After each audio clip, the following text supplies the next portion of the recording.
Hello everyone and welcome. Yes, my name is Arafire and welcome back to another episode of My Top 5. Now, as we've seen, conventions are back. Transformers conventions are back, no less. We're starting to see them all over the world and it's great to see them back. One of my favourite conventions that I've been to, one of my favourite Transformer conventions that I've been to is TFNation. Now, TFNation is held in the UK, in Birmingham, and it's been dubbed Europe's largest Transformers convention, which is great, and it is a great place. It has this Toys R Us kind of vibe to it. For those of you who have been there, you'll know what I mean. It has that magical experience to it where you see all sorts of people from all parts of the world coming to this one place to celebrate Transformers. It really is something that is so wonderful to be a part of, and of course is going to come back to an actual physical convention this year, this August. So I thought I'd do a top 5 video to show you of my experiences that I've been there for the last couple of years since the pandemic hit, and to really get you in the mood for this wonderful convention. Top 5. Number 5, the big broadcast of 2020. Now, for those who didn't know, 2020 was, of course, the year that really no conventions happened anywhere. So TFNation didn't have to do anything, really. They probably wanted to, they didn't have to put a show on, but they did. And this is really testament to the wonderful guys and girls who worked there and put on a show for us. So, of course, in 2020, people were largely housebound and kept safe and isolating. But the guys at TFNation did a virtual convention and still put on a broadcast show of interviews, quizzes, TFNation quizzes.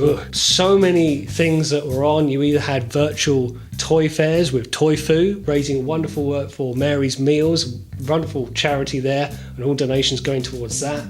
It's been great that they felt that they could still put a show on, and it wasn't for them. There wasn't any kind of profiteering from their side. This was just to put on something for fans so people didn't miss out. And whilst we were watching on our TVs, in our front rooms, at our computers, on our phones, it still had that togetherness feel to still keep us there. Imagine if there wasn't anything in 2020 or 2021.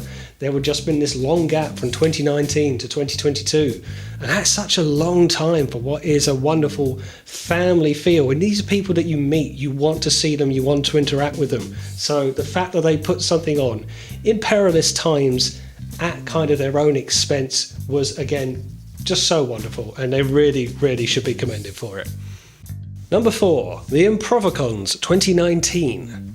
Now, this is Peter Spellos and his wonderful group of talented improvisators. This is Peter Spellos and his wonderful team putting on a show for us where it was improv, and they had a group of people doing all sorts of scenarios, if you know the concept of improv, bringing them on stage, and of course they made them Transformers themes, or not Transformer themed. And Peter Spellos, of course, as you know, is the voice of Skybite, among many others, and a fan favourite of TFNation. So it was wonderful to see him, very much his larger-than-life persona, leading an improv team. I thought was great to watch. And whilst it was a good Transformers convention, seeing something like an improv concert, if you like, was a nice icebreaker. It threw in something a little bit different that you wouldn't expect to find at a Transformers convention. But it was good when you had people saying, "You're for Transformers," and someone would have to say the good points of Transformers, and the person next would say, "You're against Transformers," and this person would then just shout about GoBots. It was, again, a nice icebreaker where Peter Spellos and David Wallace of TFNation did a little skit and sketch themselves, which again was very good fun. It was a nice icebreaker to the 2019 convention. Number 3, Gregg Berger's appearance in 2019. Now, there's actually quite a lot that Gregg Berger did here, and actually he's done a couple of appearances at TFNation since, in one form or another. So Gregg Berger, as you'll know, has done many voices in the cartoon world, but he's most famous in our eyes for doing the voice in the Generation 1 cartoon of Grimlock, and this was something that he played on. And I didn't really appreciate everything this guy does. And when we went to watch his panel, you found out that he would do table reads at The Simpsons for Kelsey Grammer, Sideshow Bob, because he sounded so similar when he did the rendition. you found out that he was Jecht in Final Fantasy X. Never thought to make that connection at all. But even at the very beginning of the 2019 convention, there was a safety message from Grimlock, which is a contradiction in itself, to which he did the voiceover to the cartoon. I actually got to meet up with him in the TFNation bar at the Hilton Hotel a bit later, interrupted the poor man's dinner, and I had a chat with him, and he was the most loveliest human being you could ever hope to meet. A very, very well-educated man, a very well-sophisticated man. You couldn't imagine anyone different from a Grimlock to the man himself, but I got to meet him. He gave me the time for a wonderful conversation. He's a lovely, lovely chap. I'm sure we'll see him again. Number 2, the cosplay of 2019. Now, okay, I'm picking on 2019 a lot here, but that was my first full weekend of TFNation, doing all of the days, so there was a lot to take in. But the cosplay is quite a common theme in Transformers conventions or conventions in general, but this was a cosplay contest within. And there were 2 categories within. You had the human dress-up of them, so people doing humanized versions of Transformers. I remember there was one girl who dressed up as a very good, like, Emperor-style Starscream. That was very good. That was won by someone who dressed up as a bot complete with bubble gums. I thought that was, again, very, very well thought of in the dress and appearance. So then there was another category in dressing up as physical Transformers, big clumping suits as best you can. And this was one with this wonderful image, larger than life in every sense of the word, a character dressed up as a Thunderclash. And wow, it was proper gear, proper job that I don't even want to know how long it took them to get built within it. But of course, if you were there, you kind of know how the story ends. And there was this tiny little girl, she can't have been more than 6 or 7 years old, and she was dressed up as an animated Black Arachnia. And she had Silly String as her webbing. And she came on, and obviously Thunderclash won the competition. It was a fantastic costume, no disrespect to anybody else. But in his wonderful, wonderful wisdom, he then asked for the microphone at the end and did a little thank you speech and said, you don't appreciate what you see and how long it takes, everything behind the scenes. And that was very true to hear, all of the time it takes to design these costumes and transport them around and then to get installed into them. You don't appreciate what you see, but it's the love, it's the heart and soul. Who then brought up and asked for that young girl dressed as Black Arachnia to come up on stage and said, this is where you see the dedication, and these people will grow up to be people like me, and so on and so on. He then paused and said, you're far more deserving of this award. To which the place erupted in cries and smiles and the cheers, and the poor little girl herself cried. Everyone cried. I teared up. Why not? It was a wonderful moment. A very, very magnanimous winner that probably made that girl's year.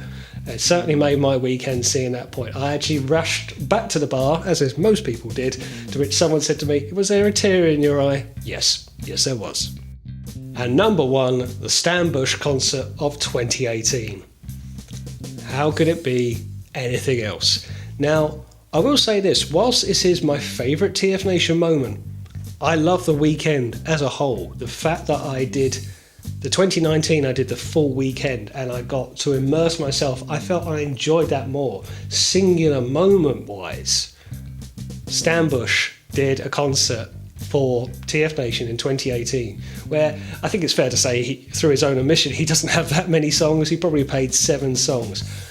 But it was great. It was the absolute nostalgia kick. We got sent into a big room at the back, which I think the following year used as the opening ceremony room. It's one of the biggest rooms in the hotel. And we went through some of his lesser known hits, shall we say, in the Transformers community. So when he got to The Touch, everyone roared. Then he finished off with Dare. Everyone went mad.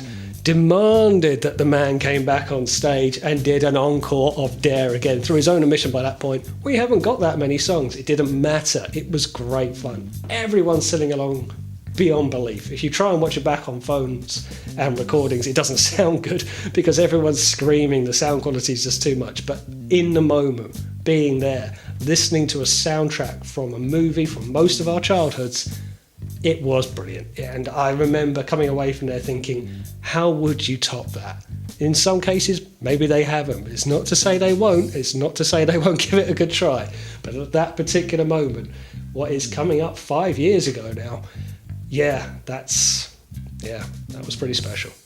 And also, I just want to dedicate the end of this video to the wonderful guys at TFNation, to Billy, to David, to so many who put in such a good show for us every year. And I can't tell you how much I'm looking forward to it coming back. I think the anticipation has been great. It will be kind of anxious for some people, and I'll say to people going there, please don't feel anxious if this is your first time. The community around Transformers, but particularly at TFNation, is a very welcome one. You will make friends and you will start conversations very easy. It's very gentle, it's very embracing, and you will leave there feeling enriched. I'm not making more of this than it is. It is a wonderful place that you can really feel a part of, and that is the magic of TFNation, why I will circle it in my calendar. I'm going to meet so many people there that I've met through doing these videos, and I just can't wait to get back there. I can't wait to see you all there too. And there you go, that is my top 5 experiences at TFNation in Birmingham. If you guys have been to TFNation, do let me know some of your favourite moments as well. I'd love to know what your encounters are. I'd love to know if I've met any of you before, or I'm actually really looking forward to meeting some of you again. But leave a note in the comments below. I'd love to know what you think. So thanks for watching, and as always, I will see you on the next one.